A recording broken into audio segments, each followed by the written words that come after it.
के national hockey stadium Lahore को आपने ब्लू एस्ट्रोटर्फ दे दी है, बेहतरीन अंदाज में उसको मनज़्ज़म कर दिया है, नई सीटें लग चुकी हैं, नए इंतज़ामात हो चुके हैं। लेकिन कौमी खेल हॉकी के जो मामलात हैं वो बड़े बिल्कुल अफसोस वाले हैं कि खिलाड़ियों के पास डेली अलाउंस नहीं है, लेकिन पंजाब की सतह पर आप हॉकी के लिए बड़ा काम कर रहे हैं। या भाई बिल्कुल देखें जो पंजाब की ये है एक एसोसिएशन है, जिस तरह हमारा पंजाब स्पोर्ट्स बोर्ड है, ये पंजाब के लड़कों को जो है वो ज़्यादा प्रेफर करता है। उसकी वजह ये है क्योंकि वो अपने सूबे के में खेलों को ज़्यादा तरक्याती काम में हम देखते हैं कि एक काम हेल्प आउट करता है। ऐसा नहीं है कि हम लोग हॉकी के लिए कुछ करना नहीं चाहते। आपको बताते चले कि हॉकी का भी जो पाकिस्तान टीम का कैंप था वो यहाँ पे लगवाया हम लोगों ने अपने पास। पंजाब ने उनकी डेली अलाउंसेज, उनके खाने पीने का इंतजाम हमने किया, रिहाइश का इंतजाम हमने किया। उसी तरीके से जो जूनियर्स गई थी उसका भी हम लोगों ने इसी तरीके से उनको भी कैंप लगाया, उनको भी हम लोगों ने असिस्ट किया। देखें, हम अपनी कैपेसिटी में जितना असिस्ट कर सकते हैं वो बिल्कुल कर सकते हैं, लेकिन जो हॉकी फेडरेशन है that comes under Pakistan sports board which is federal, which is not Punjab. लेकिन हमारे से जितना हो सकता है हम करते। देखिए, ये कल्चर डेवलप करना ही ज़रूरी है। बेसिकली ये लोगों को जानना बहुत ज़रूरी है कि इंफ्रास्ट्रक्चर इतना बन चुका है ऑल ओवर पाकिस्तान कि हमें उसकी ज़रूरत ही नहीं है, क्योंकि उस इंफ्रास्ट्रक्चर में खेलने वाला कोई है ही नहीं।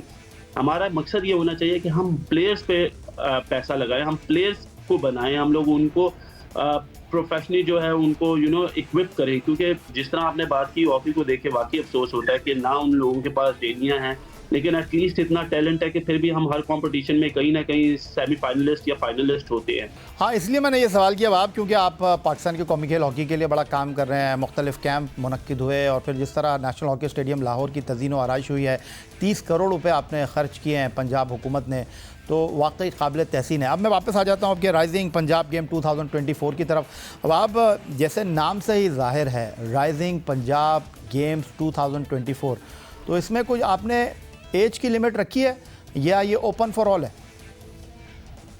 नहीं या भाई, this is open for all the players. देखिए, हम लोग चाहते हैं कि पंजाब के पास बेस्ट एथलीट आए। मैं उन चीज़ों पर बिलीव नहीं करता कि एज फैक्टर जो है वो किसी भी प्लेयर को रोकना चाहिए। आई थिंक अगर कोई प्लेयर फिट है और वो अगर अपने सूबे की नुमाइंदगी कर सकता है तो उसको ज़रूर करनी चाहिए।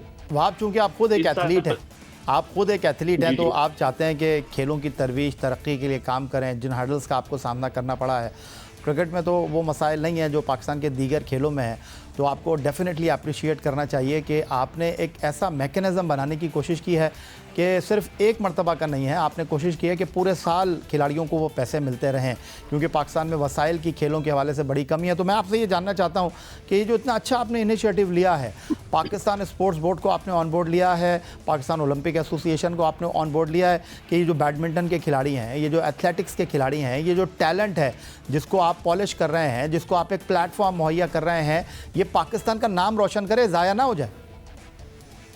बिल्कुल। देखिए याया भाई, हमने टीमें क्यों बना रहे हैं? हम राइजिंग पंजाब गेम सिर्फ इस वजह से नहीं कर रहे, हम इस वजह से भी करें कि पंजाब अपनी टीम्स को खुद डेवलप करे। इन बच्चों के कैंप्स लगाए जाएंगे, इन लोगों को मुआवजा दिया जाएगा।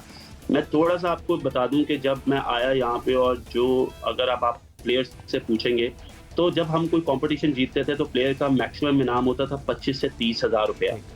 लेकिन अगर आप अभी हमारे राइजिंग पंजाब गेम्स में देखिए तो बैडमिंटन का जो विनर है उसको 2 लाख रुपया और लूजर को 1 लाख रुपया मिलेगा। इसी तरीके से ये मेन वुमेन्स इक्वल है। टेबल टेनिस पे भी वही है। हॉकी में कभी इतना इनाम नहीं दिया गया था। 25 लाख रुपया विनिंग, 15 लाख रुपया लूजिंग टीम को दिया जा रहा है। वॉलीबॉल में 15 लाख और 10 लाख रुपया दिया जा रहा है। तो देखिए, मुझे ऐसा लगता है कि प्लेयर्स को जब तक आप इंसेंटिव नहीं देंगे तो आपके सामने खिलाड़ी नजर के ऊपर के सामने नहीं आएगा। और फिर जो इस कंपटीशन के बेस्ट प्लेयर्स होंगे, हमारे डीजी साहब ने इसके ऊपर काम किया, एक सिलेक्शन कमेटी जो है वो तश्कील दिया है, वो इन बच्चों को रखेगी और फिर उनको ABC कैटेगरी में 70,000, 50,000 और 30,000 रुपया मुआवजा दिया जाएगा ताकि उनको फाइनेंशियल सिक्योरिटी रहे। तो देखिए, ये एक बहुत बड़ा स्टेप है under the supervision of Mohsin Naqvi साहब, कि उनका ये विजन था कि हम स्पोर्ट्स को ऊपर लेके जाएं। और आज तक हिस्ट्री में जितने इनामात हमने ये एक साल में दिया, अगर हम पिछले सालों में भी जाएं तो मुझे लगता है कि हम लोग वो नहीं कर सकते थे। और सिर्फ ये नहीं, हमने अब अपने जो हमारे TSOs है, DSOs है, जो हमारी फैसिलिटीज़ हैं, जो दिन रात काम करते हैं, उनके लिए 150 बाइक्स का भी इंतज़ाम किया जो हम लोग उनको डिलीवर करेंगे, ताकि वो लोग जो है बेचारे कभी पैदल, कभी वैनों में, कभी रिक्शों में धक्के खाते थे, लेकिन अब उनके पास एक हमने उनको ऐसी सवारी दे दी है जो कि वो हर जगह जा सकते हैं, हमारी फैसिलिटीज़ को बेहतर कर सकते हैं, टैलेंट को बेहतर तरीके से निखार सकते हैं, देख सकते हैं, उनका आने जाने की प्रॉब्लम्स नहीं होगी। तो ये वो अचीवमेंट्स हैं जो आज से पहले कभी पिछले 25 से 30 साल में नहीं हुई। चलें बाब, और ये भी होता रहेगा। आप चूँकि मौजूद हैं हमारे साथ, तो आप हों और क्रिकेट की बात ना हो, ऐसे हो नहीं सकता। लेकिन चूँकि आज हमने आपसे वक्त लिया था राइजिंग पंजाब गेम 2024 के हवाले से, तो वो हमने सारे सवालात आई होप कि आपसे कर लिए होंगे और आपने अपनी बात मुकम्मल कर ली होगी। तो मैं आपसे ये जानना चाहता हूँ कि ऑस्ट्रेलिया का दौरा ख़त्म हो गया, न्यूजीलैंड का दौरा ख़त्म हो गया, आपने जो काम किया, नए खिलाड़ियों को डोमेस्टिक की सतह पर मुंतखब किया, उन्होंने डिलीवर किया नहीं किया, सवालात अपनी जगह हैं। लेकिन अब चूँकि आपके बॉस ही कहूँगा, मोहसिन रज़ा नकवी वज़ीर आला पंजाब हैं, निगरां वज़ीर आला, और आप निगरां वज़ीर खेल पंजाब हैं, और आप लोगों की अच्छी केमिस्ट्री भी है।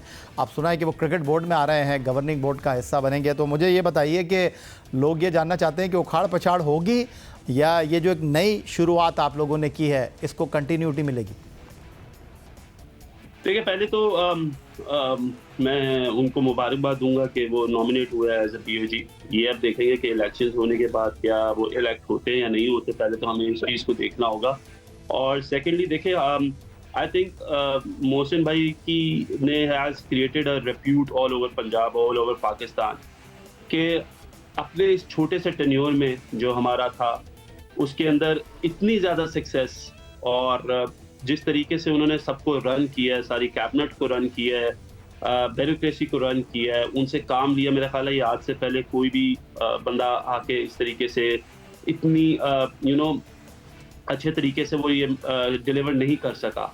So probably very high hopes और फॉर हिम, और वो आएंगे, और हो सकता है कि जब क्रिकेट को भी बेहतर करना होगा या चीज़ों को उनको लगेगा बेहतर करना होगा, तो ये तो मैं आपको श्योरिटी से कह सकता हूँ कि इम्प्रूवमेंट तो आएगी।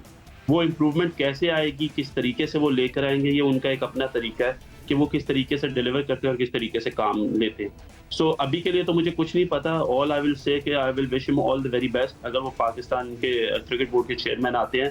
And I wish and I think people are expecting a lot from him because of his reputation, and I think he will deliver up to the expectations of the people, जो लोग उनसे ये सोच रहे होंगे, क्योंकि उन्होंने बेसिकली देखा जाए तो पंजाब का नक्शा ही बदल दिया है। और इसी में अगर किसी में एडमिनिस्ट्रेटिवली इतनी क्वालिटीज़ हो, तो आई थिंक कि वो हर एक चीज़ को बेहतर कर सकता है। सवाल तो खैर मैं बहुत करना चाहता हूँ, चलें फ़िलहाल यहीं पर ही इसको समेट देते हैं। आपका बहुत शुक्रिया हमें ज्वाइन करने के लिए। सिर्फ क्रिकेट नहीं, खेलों के हवाले से जो आप काम कर रहे हैं, इसके लिए वाकई आप जो है वो तारीफ़ के मुस्तहिक़ हैं। थैंक यू वेरी मच हमें ज्वाइन करने के लिए, और राइजिंग पंजाब गेम 2024 मुनक़्क़िद कराने पर एक बार फिर आपको बहुत बहुत मुबारकबाद। थैंक यू जी, बहुत शुक्रिया भाई।